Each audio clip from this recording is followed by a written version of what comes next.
નર્મદા જિલ્લાના તિલકવાડામાં કાંઠા વિસ્તારનું ધોવાણ સતત વધી રહ્યું હોય છેલ્લા 18 વર્ષથી સંરક્ષણ દિવાલની માંગ સ્થાનિકો કરી રહ્યા છે, પણ તંત્ર પાસે વિચારવાનો પણ સમય નથી।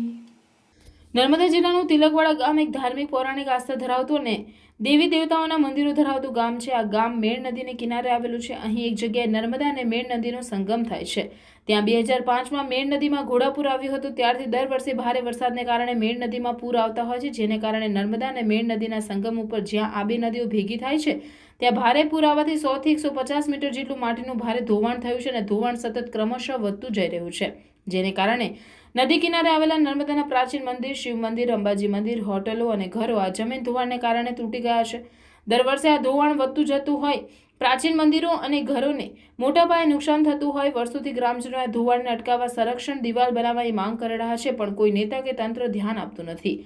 2005માં મેણ નદીમાં આવેલ પૂરનું ધોવાણ આજે પણ યથાવત હોય। આજે 18 વર્ષના વહાણા વીતી ગયા છતાં સંરક્ષણ દિવાલ બનાવવા અહીંની નેતાગીરી બોધી પુરવાર થઈ છે। પ્રાચીન મંદિર તૂટી પડવાની અણી પર છે, ત્યારે મંદિરો બચાવવાની પણ માંગ ઉઠવા પામે છે। ત્યારે હવે લોકસભા ચૂંટણી વર્ષમાં તિલકવાડા મેણ નદી કાંઠા વિસ્તારનું ધોવાણ અટકાવવા સંરક્ષણ દિવાલ બનાવવાની માંગ સ્થાનિકો કરી રહ્યા છે।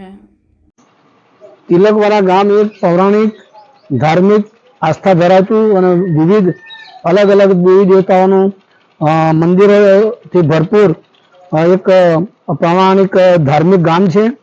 સદર ગામમાં 2005 થી માંડીને આજ દિન સુધીમાં વારંવાર આવેલા પૂરના કારણે નર્મદા અને મેણ નદીના સંગમ સ્થળ પર લગભગ 100 થી 150 મીટર જેવી માટીનું ધોવાણ થઈને ગામ તરફ આવી ગયેલું હોય।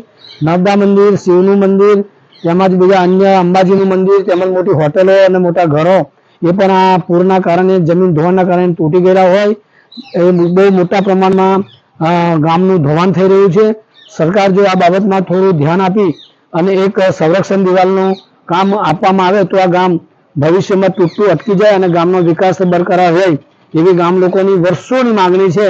તો આ બાબતમાં પણ સરકાર શ્રી ઘટતું કાર્યવાહી કરે એવી અમારી નમ્ર ભાવે અરજ વિનંતી છે।